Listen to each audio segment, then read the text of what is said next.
Good afternoon to our viewers in Germany and good morning to our viewers in the United States. I'm Steve Sokol, the president of the American Council on Germany, and I'm delighted to welcome you to today's discussion.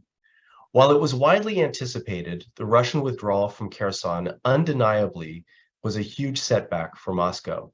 The retreat from Kherson has been seen as a military necessity brought about by the success of Ukraine's counteroffensive. To talk about the latest chapter in the war in Ukraine and what it might mean, I'm joined by German journalist and author Katja Gloger and by Young Leader alumnus Andrew Weiss.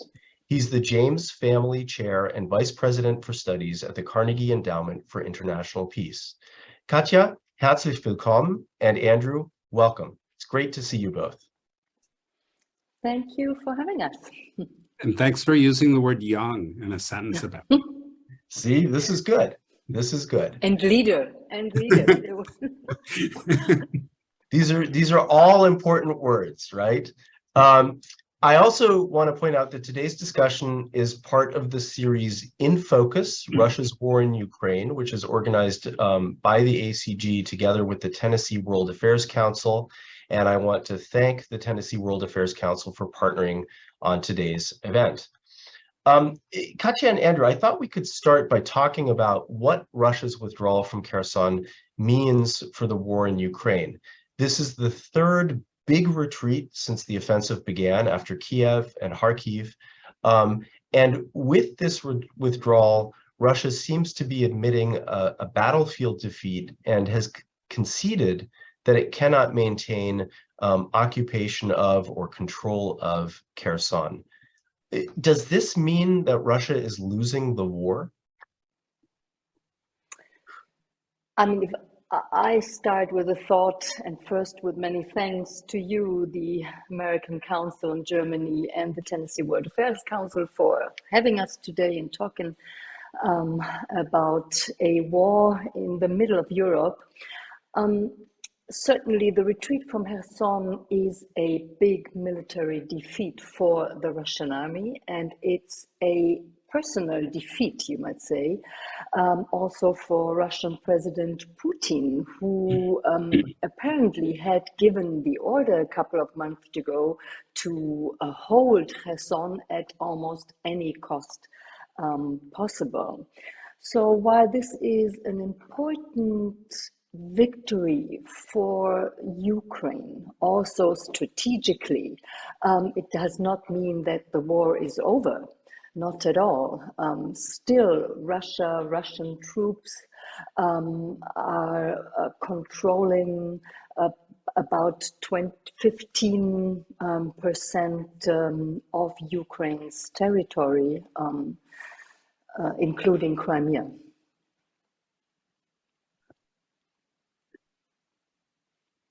So, Steve, I'm happy to jump in here. Yeah, please. Great to see both you and Katja, and this is a very fast-moving situation. I'm not a military analyst, so I don't want to provide you a kind of cut and dry answer to your question. The cost of this war is immense, and Ukraine has suffered enormously and disproportionately.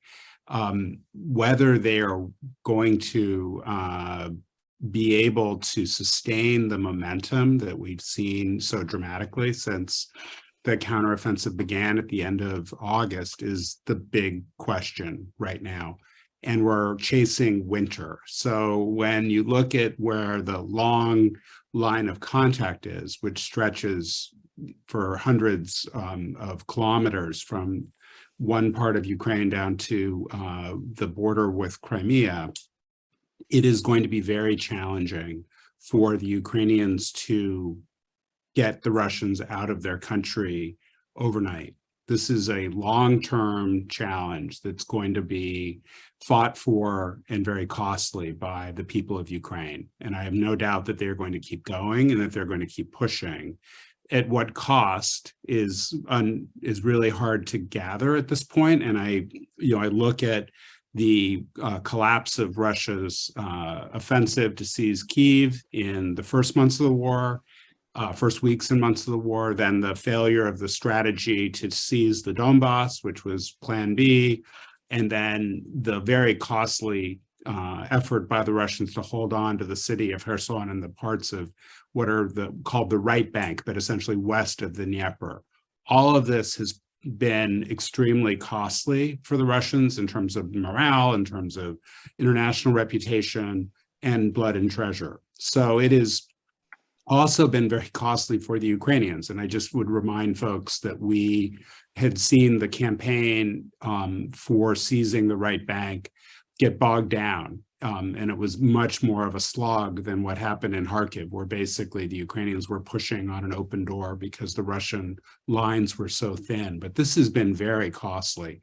And the ability to now go over the river physically and seize more territory will be harder just because the Russian positions are more dug in. Some of them, depending on how far you push into the land bridge, will be in more populated areas. The areas where the land is sort of flat and the terrain is harder to dig into, the Ukrainians may be able to make gains, but it's really an unpredictable and somewhat fluid situation as winter arrives.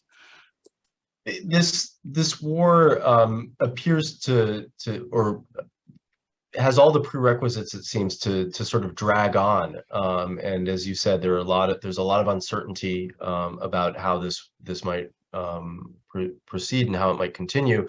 One of our viewers is curious how long you think the war might last. And obviously that's a tough question to answer, but how long and protracted do you think it will be? I'm not sure, because everything about this war has been so contrary to expectations, and experts like me have just been, at every turn, I think, making assumptions that are now, upended by developments in pretty short order. So if you'd asked me a couple of weeks ago, how hard would it be to seize Kherson, it was looking quite hard. And then at some point, the Russians have made a kind of rational decision that holding on to Kherson at any cost wasn't worth it. My general formula for this is that this war will drag on months, if not years, and that people's expectations of a rapid Ukrainian victory need to be very carefully calibrated against the picture we see, which is of a Russia which is content to dig in, to wait out the West, and then to exact a horrible price on Ukraine, and are currently right now in the process of destroying Ukraine's critical infrastructure to make the country as miserable as possible and to basically generate new outflows of refugees and to prevent people in Ukraine from enjoying some sense of tranquility in everyday life. There certainly is the military situation, a very dynamic situation, as Andrew pointed out. While we see, on the one hand, we see Kherson, so say, liberated. We see, for yesterday and today at least, we see more forceful Russian attacks in the Donbass, apparently to keep the line of contact, so the front line, stable for the Russian army, and to try and seize a couple of strategically important villages and smaller towns like Bakhmut, strategically very important. But we also have to see, when it comes to the question how long might this war last, what we also have to look at is certainly the political fallout of last month's development. So Kherson shows to a certain extent how stuck the Russian president is now. He is stuck with his September 30th speech, his announcement made very public on Red Square in the evening of that day, incorporating, meaning an annexation of those 4 oblasti, of those 4 Ukrainian regions into the Russian Federation. We remember him saying, "We are together forever," underlining his decisiveness to to keep these territories as Russian territories, and now we see he cannot hold them, or at least he cannot hold important parts of them. So this might have very important political implications on his standing in Moscow. What about the Russian elites? How will they react on this development? And does he have to double down even more than he did? Or is this a situation, a development where finally some reason sets in and a certain willingness to negotiate seriously? So this thing is far from over. Yeah, Andrew, go ahead. No, I just wanted to add on to what Katja just said. So far, the Russian elite have been willing to swallow every aspect of this war. They've swallowed the atrocities, they've swallowed the international isolation, and they've swallowed basically the unraveling of 30 plus years of entry into the global mainstream, and allowed their country to become pariahs on the back of a criminal war and unspeakable atrocities, all because Putin needs Ukraine back under Russia's wing, which is a fanciful and probably unachievable goal. So I haven't seen any fracturing of the Russian elite. I've seen people who don't like this leave the country, or a very small handful of brave Russians speak out publicly.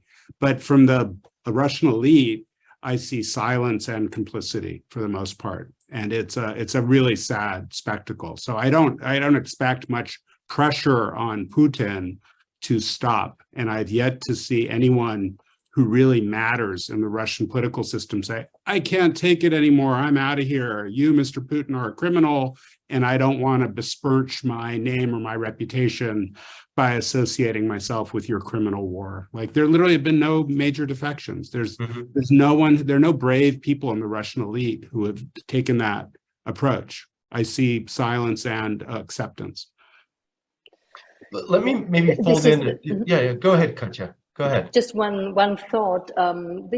Everything Andrew says is to the point, absolutely. But as the situation changes so dramatically, as the costs of this war politically, economically, militarily, geostrategically become higher and higher and higher,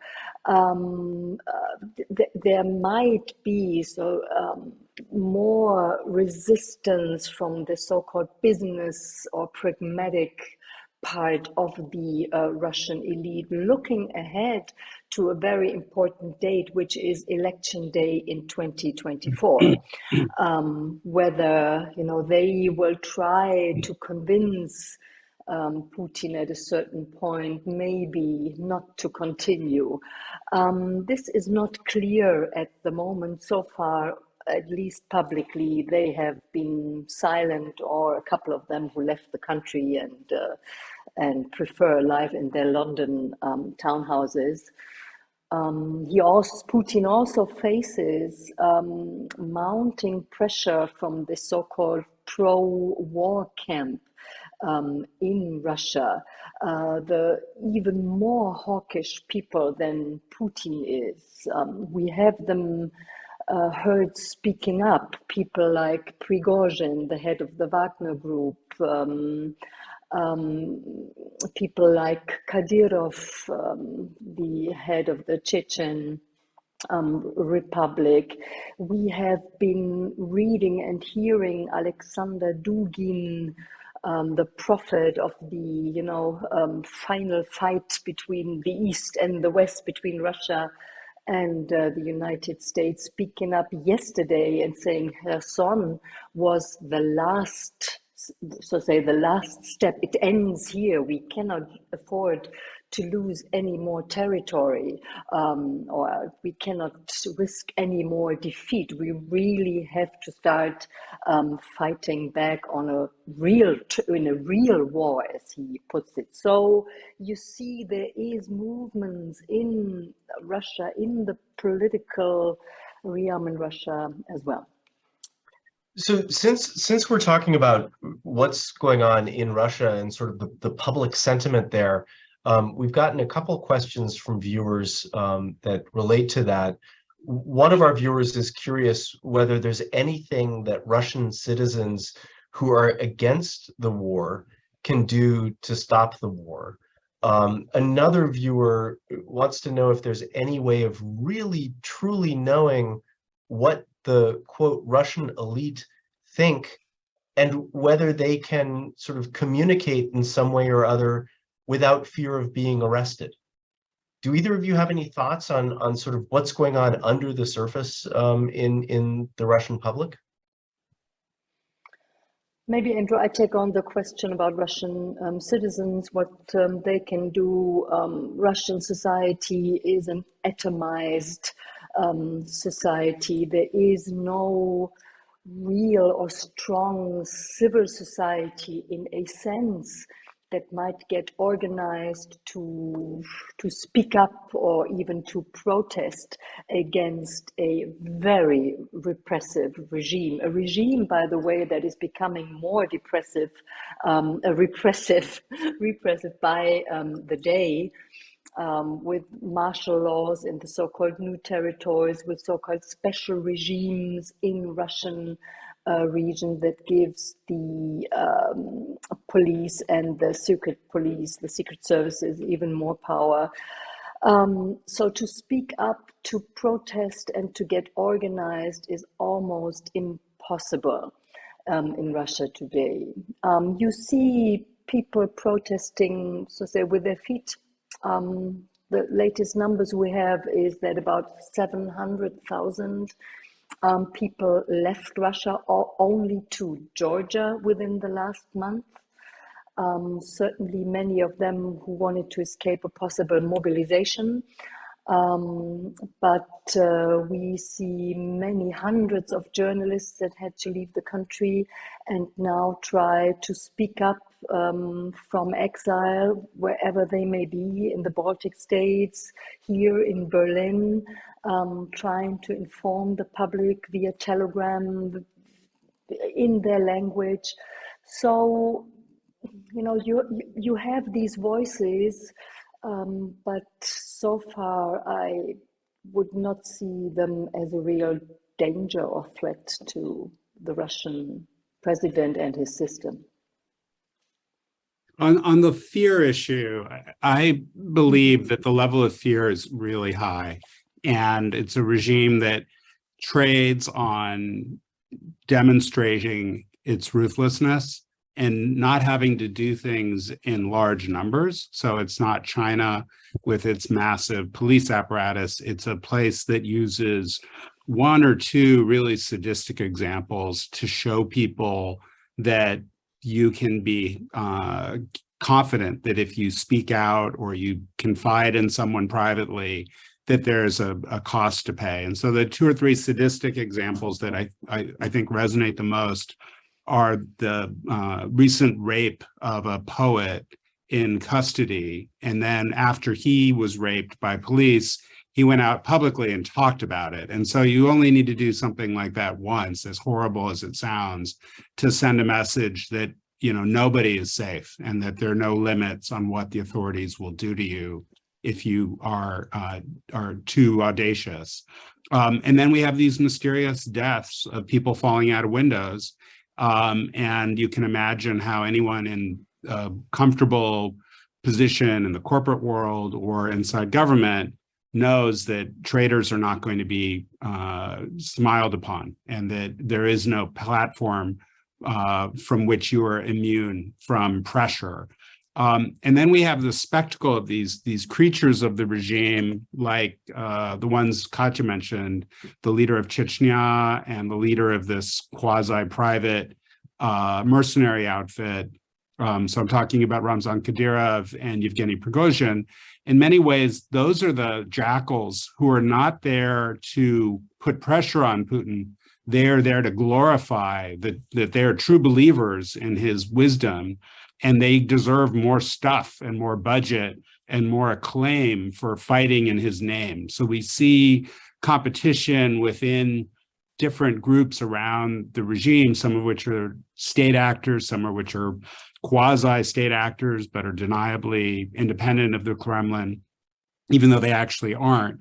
But they want to be the heroes of this war, and it's some of which is completely insane. I'm sorry to be so blunt, but you have a military operation in the city of Bakhmut, or the town of Bakhmut, which Katja mentioned, that serves no strategic purpose. And Prigozhin is plowing in convicts and others who have been recruited from various places of Russian society to give him a win and to basically give the leader something he can feel proud of, even if the human cost is enormous. Let me add maybe one point when it comes to the Russian system, Russian elites. An important pillar of stability of the system has always been that Vladimir Putin, VVP, as they call him, or just he, as they call him, being on top makes the final decision. So he is the mediator between different interests. He's the arbitrator between different interest groups. But this all works only as long as his decisions turn out to be right decisions and not harming the system too much. And this is where it gets, so to say, interesting with the events going on in Ukraine, but also with the predicted economical fallout of sanctions. It might not play out this year, this winter, but over time, the effect of sanctions will be a big one also for the Russian elite.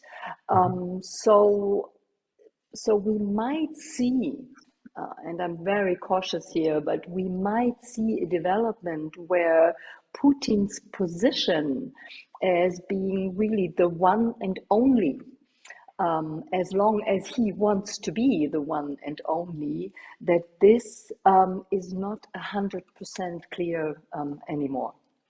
So maybe related to that, coming back to the retreat from Kherson for just a moment, I mean, it's obviously a big setback for Russia. And I'm sort of curious as to how Moscow is spinning it, if you will, domestically. Putin himself has been silent on Kherson. And as you said earlier, Katja, it's obviously a big setback for him personally after his September 30th speech. So how is this being presented in Russia? If I may, just a couple of impressions. So the president is silent and visits a brain research center in Moscow, also kind of ironic. He keeps the military stuff to his general Surovikin, who plays an important public role.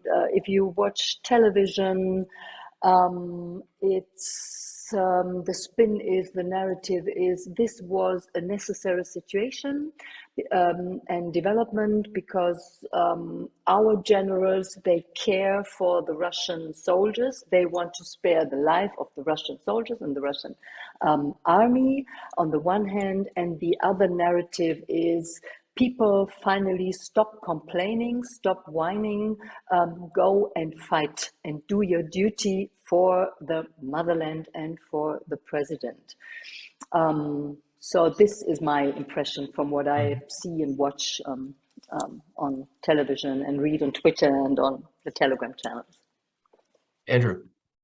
I'm probably the only discordant voice on some of these things because I don't ascribe a huge amount of importance to narratives or state television. A lot of this stuff is just execrable and unwatchable. It is filling up space, and it is also a money-making operation for the people in charge of the propaganda apparatus. So they benefit from the more we talk about them and the more we benefit. I mean, and we distract ourselves from the actions, and it's the actions that matter. It's not the way they talk about stuff, because as German Green Party leader Habeck said, I think this was one of the memorable quotes from the beginning of the war, the only thing that's predictable about Russia right now are the lies. And I think we give ourselves false comfort if we look at discordant notes or critical notes, or they don't even know what they're talking about on state television, and then thinking that that indicates something about the decision-making at the top. The decisions at the top are, and we just need to remind ourselves, to destroy Ukraine as a sovereign, independent nation, to promote regime change, to get rid of the Zelensky government, and to seize territory and bring Ukraine forcibly back into Russia's orbit.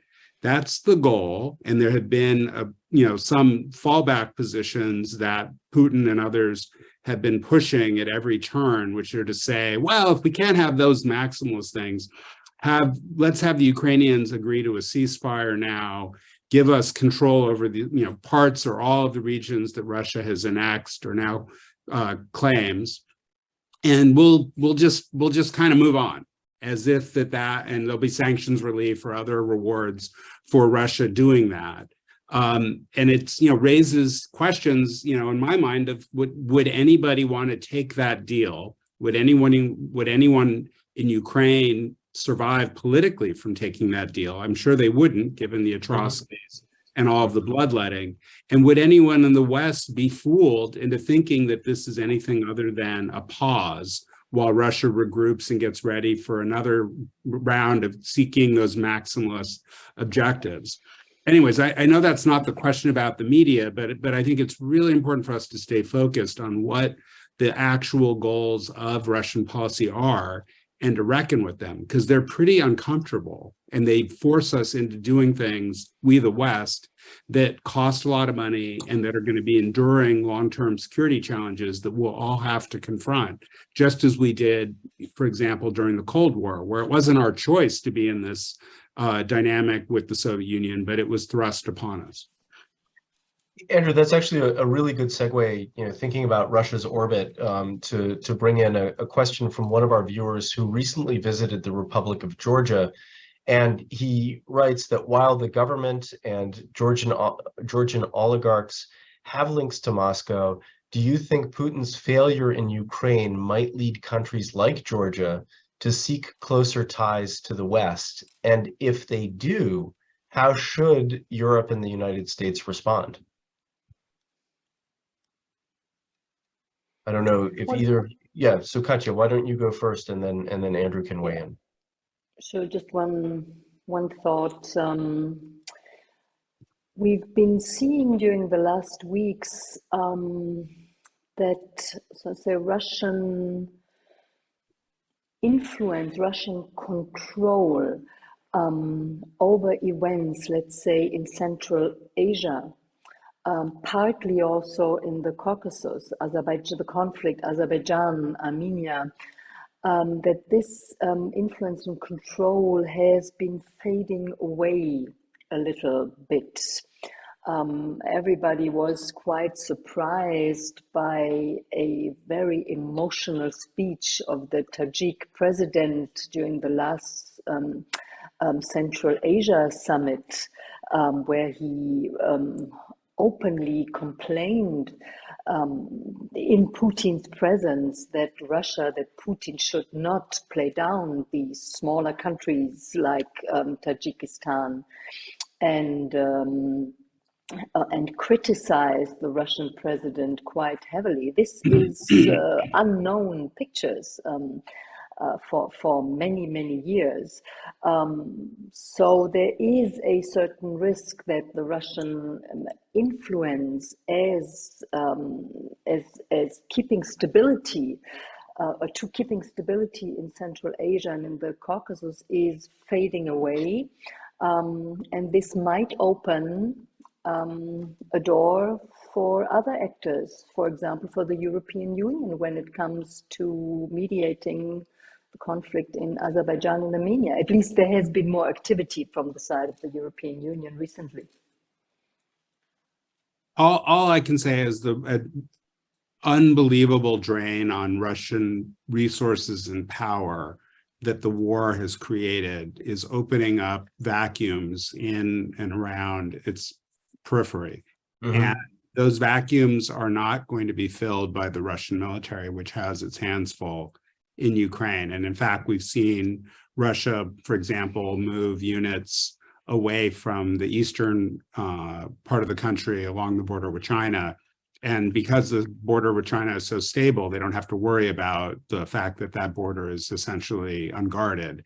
In the Caucasus, the vacuums don't necessarily create happy situations. And we've already seen Azerbaijan launch more military attacks on its neighboring Armenia in the contested area of Nagorno-Karabakh that was seized by Armenia back in the Gorbachev era. And the Russians, for better part of the Putin era, have asserted that they're the security manager and that they'll be the big shot in the neighborhood, and have tried to force the countries that had emerged from the Soviet Union to rely on Russia as the security provider, and then to try to push other contestants, whether it's Europe or the United States or China, away from playing that role. And I think that's a very hard thing for the Russians to pull off at this point. And for the countries of the region, having looked at what's happened in Ukraine, they are going to look for alternatives because they do not trust the Russians, and they are really worried about Russian land grabs or troublemaking in various respects. And the question will be, is Europe up for filling any of these vacuums? If Europe's not up for it, will the United States be up for it? And if Europe and the United States are not up to it, where is the next best offer? I think in most cases, the next best offer will come from China, but there are other regional powers. Turkey is prominent among them that will be filling some of these vacuums. To work on a Central Asia strategy, not only theoretically for the European Union, it might be a good and important idea for many, many reasons. Not that China fills in the void there. What about Moldova? How concerned are you about which way Moldova might go? Very much concerned. The government under a lot of pressure, especially because of energy prices. Moldova is 100% dependent on Russian gas deliveries, and I think 100% dependent on the power stations producing electricity that are based on the other side of the river in the Russian-controlled region of Moldova. Certainly worries a lot of European leaders who just, as you remember, just gave the status of probable candidacy to the European Union. This is why von der Leyen paid a visit recently, and why we need to help at least financially, so that they can buy resources to have their population living at least in a warm living room in winter. So very delicate and difficult situation there. Andrew, despite the fact that Russia is pulling back, we've seen the U.S. sort of nudging Kyiv to come up with some sort of compromise. Why do you think that's the case? I haven't seen that, Steve. Okay. And the thing which I think everyone needs to rely on is what Jake Sullivan said on his way, I believe, to Cambodia. I can't remember where the flight was, but it was released, I think, on Sunday morning. I've lost track of time. It was either Sunday or Saturday morning. And there's a transcript. And in it, he repeats the familiar formulations about it is, for the Ukrainians to decide what kind of diplomatic process they're going to engage in. And Russia's the aggressor, and this war could be over tomorrow if the decision was taken to move Russian forces out of Ukraine, and such a move is long overdue. So I believe that the problem facing everyone is that's not really getting as much attention, and frankly should get more attention, is not talking about talking. Chasing after Moscow right now is kind of a pointless exercise, given that the Russians have never shown good faith in any negotiation over Ukraine. The real challenge is escalation that the administration has to be worried about, and I think that underlines some of the comments that people like General Milley, the chairman of the Joint Chiefs, and others have made in recent weeks. And then we see again the more recent news headline, which is this morning's announcement that the CIA director, Bill Burns, is meeting in Ankara, or has met in Ankara today with the head of the Russian Foreign Intelligence Service, the SVR, to talk about the danger of Russia using nuclear weapons in Ukraine, as well as the fate of Americans who are being held hostage in Russia, like Brittany Griner. Mm-hmm. So, I mean, related I have to that, to say, yeah, go ahead, Katja. go ahead. Sorry, just to compliment this time for the US administration. My feeling is that so far they managed really to keep this very delicate balance. On the one hand, helping that Ukraine defends her sovereignty and her territory, helping with lots and more also sophisticated weapons, but also at the same time doing everything in order to keep the escalation risk as low as possible. It's a very fine line that the administration walks, and so far it worked out. But now, with Ukraine, so to say, on the offensive, with Ukraine apparently conducting operations that, how should I put it, do not have the overall consent of the United States or of the West. Remember the assassination of Mrs. Dugina, attacks on Sevastopol, on Crimea.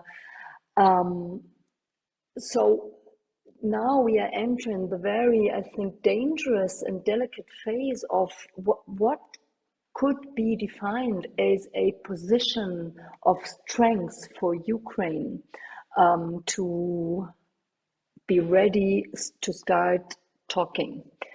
Might there be a point where the interests of the United States or the interests of the West and the legitimate interests of Ukraine might divide, might not be the same anymore, and how and where to proceed from there. So I think this is now a really delicate phase we are entering, and we also always have to bear in mind we deal, do we want it or not, but we deal with a nuclear power and the president blackmailing with his nuclear weapons. Well, and that leads to, I think, the big question that many of our viewers have, which is how concerned are you that nuclear weapons might actually be used? Is it posturing, or is there a real risk? So Vladimir Putin is a master, as is the Kremlin apparatus, at pushing out messages to rattle us and to foment discussion. And over the last, I've lost track of time, 5 to 6 weeks, the Russians have used the specter of some form of nuclear use in Ukraine to rattle people, to make people worried about where this could all end up or what might happen if Ukraine did X or Ukraine did Y. It has to be taken seriously, because nuclear weapons are not a trivial issue. And even if the probability remains low, you don't want to leave such threats unaddressed. And then it all fits into a pattern of trial and error. And the Russians have been hoping that Plan A, Plan B, C, D, et cetera, will cause the Western coalition to crack, will cause Ukrainian morale or determination to diminish, and will cause public opinion in the Western countries that are supporting Ukraine to demand a change. And so you've seen the pressure on Germany and other European countries by cutting off natural gas. Katja is closer to it. She can tell us whether she sees any indication that German support for Ukraine is now less solid. But the Russians will keep pushing, and they are masters of absorbing punishment. And that is one of their big claims to fame, is seeing off Hitler, seeing off Napoleon in the past by basically saying you can't push us and expect us to surrender because we're made of something different. We're Russian. And that's the challenge that we're all going to be facing, which is a Russia which doesn't relent and basically is able to absorb blow after blow and shrug it off. I think it's really the biggest challenge. You deal with a nuclear superpower, a president who cannot afford to lose, because this will be his end and the end of his system. You deal with a president who apparently uses the threat of the use of a tactical nuclear weapon. We don't talk strategic nuclear weapons, but tactical ones. Even more often, so the more pressure is on him and on the system, the more often he uses it. So he, whether we like it or not, he is exercising nuclear blackmailing. And the challenge for us in the West is not to give in to this blackmailing, and at the same time be very well aware of the risk of escalation. So this might be a reason, it might be a reason why the West did not deliver on modern Western tanks for Ukraine so far, or on airplanes, fighter jets so far. This might be a reason why Jake Sullivan went public with the notion that he spoke to the Russian leadership about the risk of a nuclear war, of a nuclear escalation. And this might be the reason why Bill Burns just met with his counterpart Narishkin, apparently talking about the risk of a nuclear escalation. So I would not say it's only, it's only posturing, and, he kind of throws around with these words and will not deliver, so say, on them. I would not be sure. And apparently the US administration isn't sure either. You've both written about Putin. I mean, Katja, you've written a couple books about Russia, including one titled Putin's World, The New Russia, Ukraine, and the West. And Andrew, you have a graphic novel biography coming out, I guess, this month, called Accidental Tsar, The Life and Lies of Vladimir Putin. What makes him tick? I mean, what, as Putin watchers, what should we know about him? Andrew, you go first. Oh, it's a long answer. You sure? Absolutely. Well, thanks for the plug for my book, which came out last week, and I'm excited about trying this unusual approach of having a graphic novel. For someone who writes policy papers for a living, it's a very different technique. Three big points about what makes Putin tick. One, the issue that has been paramount throughout his time in office has been the security of his regime and keeping that regime intact. And that fear of overthrow, I think, is never far from his mind. And that's a big part of what explains his handling of all forms of political opposition, as well as keeping the Russian elite on his side. And there's been going back to the overthrow of Slobodan Milosevic in 2000, and then the wave of what are called color revolutions and the Arab Spring and things like that, especially what happened in Ukraine. There's always been this fear that the ultimate goal of US policy is regime change. That's part one. Part two is the notion that Russia has to have a strong state. And if there's one cardinal principle to Putin's view of how he rules, it's that the interests of the state should always take precedence. And so the rule of law, the rules of the individual, the role of the individual, all of that is secondary, and that having a strong centralized authority is essential for controlling a country as big as Russia is. And then lastly, is this allergic and grievance-laden view of the United States and a desire, which Russia has made significant progress in achieving over the last decade, of chipping away at U.S. leadership of the global system and trying to promote a world that would be, in the Russian terminology, multipolar, where the U.S. doesn't dominate and doesn't play the leading role. And Russia made a lot of gains in both discrediting U.S. leadership, of trying to ride the coattails of a rising China. The problem now is that Russia may have accomplished or tried to take credit for bigger processes that are underway in the world that Russia doesn't really have authorship over.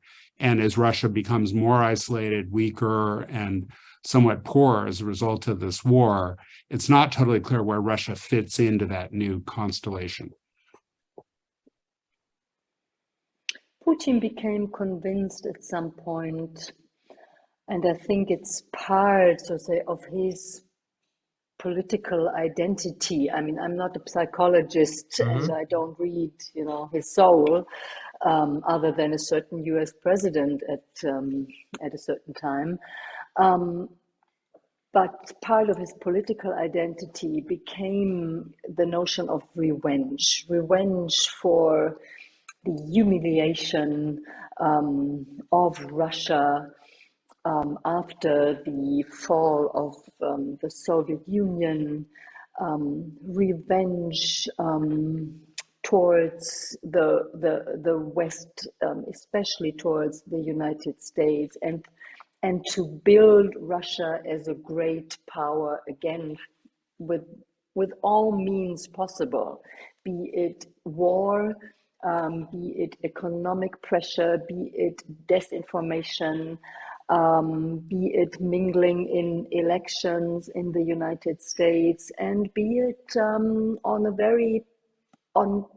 making politics on a very personal level, like he did for many years with German Chancellor Gerhard Schröder. One of our, so to say, biggest mistakes when it comes to Germany's policy towards Russia.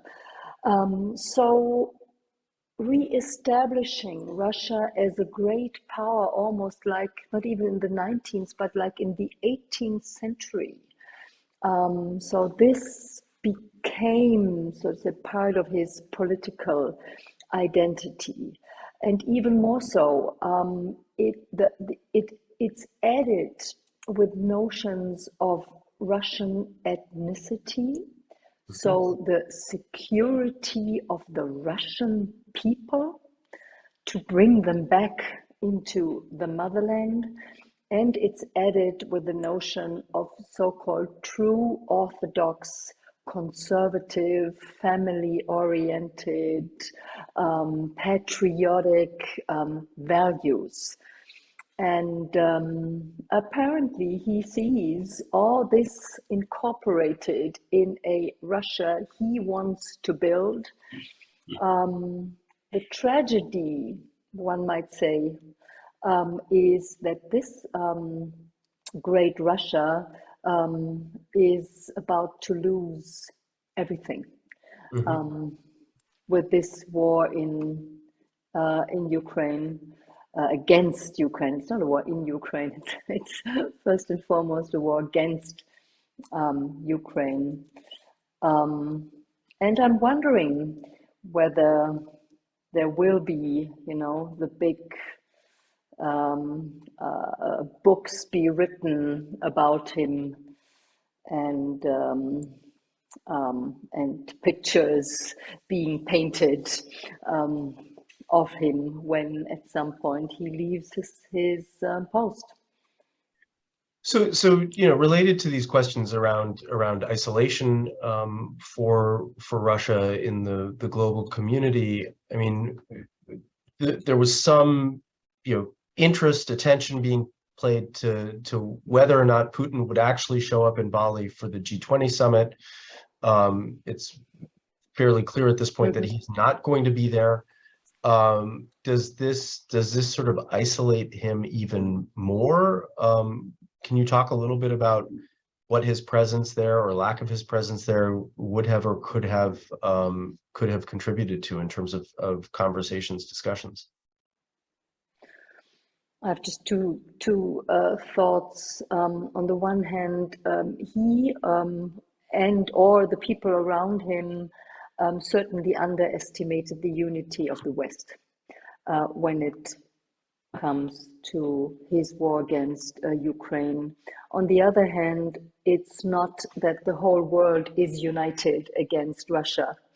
So you look at the global South, many countries who regard this as a regional war and who want this war to be over because the fallout in economical terms, food crisis and so on is evident. So Russia is not as isolated as it might look like from Washington or Berlin. But why let him be humiliated at the G20 summit where all the other leaders would walk out if he appears on stage? So why should he do it? It's not for him, so it's not worth it. I wouldn't disagree with anything Katja just said. The challenge for the United States and the Europeans is the global South, for the most part, is not interested in embracing the policy of sanctions and isolation against Russia, and has other more pressing issues and elements that they want to pursue with the United States and Europe than standing in solidarity with Ukraine. If the last 9 months have taught us anything, it's that there's a kind of inverse relationship between the unity within the G7 or US-EU construct and the disunity on Ukraine inside the G20. And people will dissociate themselves, for example, with Russian nuclear blackmail. We saw that in the readout of President Biden's meeting with Xi Jinping that came out about an hour ago, where the Chinese leader said that he, according to Joe Biden's readout, doesn't support making nuclear threats in Ukraine. But to expect that people will put Russia in a global penalty box and stop dealing with it is probably just a bridge too far. And the challenge will be not to expect or force countries to accept an either-or dynamic. And if the United States or other governments push too hard, we're going to end up in a situation where countries are squishy and continue to sit on the fence. And to my mind, it's fine to try to do things at times, like we have these votes in the UN General Assembly, and countries, most recently did express their distaste for Russia's attempt to annex territory in a series of sham referenda. But we shouldn't overdo it and expect that it matters. What really matters here is going to be what happens on the battlefield and our own resilience and our staying power to help Ukraine during this brutal war. It won't be the number of smaller countries that don't have huge global influence sounding off and issuing mean tweets about Russian aggression. Like that's not going to win this war. Both of you seem to think that this conflict is likely to continue for months, if not years. And so I'd be very curious to know if you think that there might be some sort of a diplomatic solution, what that could look like, or if there's anything at all that could stop the war. So difficult to have at least layer of hope for the nearer future. Really the best one could hope for at this time might be a ceasefire. But even this seems very, very difficult, at least in my eyes, to achieve, because there is complete distrust, not only from the Ukrainian side, but also from the side of Western countries when it comes to dealing with Russia, with the president and his people. Ukrainian government has, it has legitimate interests to keep on fighting, certainly. I don't know how long they can take it as well. We don't know the numbers of victims. We can rely only on American figures when it comes to this. And we hear the number of 100,000 soldiers dead or wounded also on the Ukrainian side. So the toll is so heavy that this might at some point lead to talks. But yeah, as you can hear, I'm quite pessimistic. I'm more optimistic than I used to be about a resilience in the Western countries when it comes at least to survive this winter and rising energy costs and problems and economical problems. But also, this is far from over. We don't know what will happen next fall or next winter when we are in a recession and prices will be maybe even higher. So it ain't over yet. No. Mm-hmm. I recall working on the Balkans wars, and those dragged on, and they only ended when the US and NATO intervened.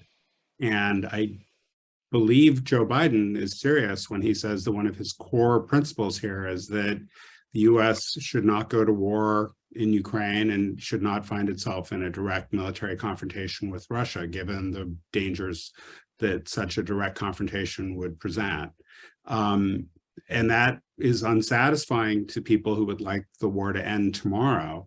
But it is, still going to be the case that the people of Ukraine, having suffered these horrible quasi-genocidal onslaughts by the Russians and unbelievable criminality and atrocities, are not going to give up. And people in the West sitting in our comfortable settings should not lose sight of what's at stake. And we shouldn't encourage or fool ourselves into believing that it's really just, let's just be reasonable here and let's, try to buy off Mr. Putin. He has proven himself to have a view of Ukraine that is absolutely inimical to the state system that has been in place for the past 100 years or so, and believes that, might makes right, and that invading countries and taking them over is an okay way to run his foreign policy. And we all should shudder at the idea of what encouraging someone like Putin will produce in other parts of the world. And we just shouldn't be naive about any of that. Indeed. I mean, I think I couldn't agree with you more that there is a lot at stake, and that it's much more than the future of Ukraine. I guess what concerns me a little bit is that the longer the war drags on, I feel like it gets pushed to the back burner. People aren't as focused on it. It ceases to have quite as much awareness. And while you, Katja, and I think you, Andrew, as well, pointed out that there was a very strong Western resolve initially after the invasion in February, I worry about how long this resolve will hold, both domestically in countries like Germany, where public opinion polls have shown support for supporting Ukraine. But as things get difficult, how long will that hold domestically, but then also the international community? We're seeing some cracks in the shoulder-to-shoulder stance that the West has taken. So undoubtedly, we will be watching what goes on in Ukraine for months to come. This is going to continue to be a very important issue. But I'd really like to thank both of you for taking the time to share some of your thoughts with us today. And hopefully we can have you back again in the future as we continue to watch what's going on in Ukraine. So on behalf of both the American Council on Germany and the Tennessee World Affairs Council, I want to thank both of you for taking the time, and I'd like to thank our viewers for tuning in and for posing some great questions along the way. Thank you so much for having us. Thank you, Steve. Thanks. Take care. Have a good afternoon.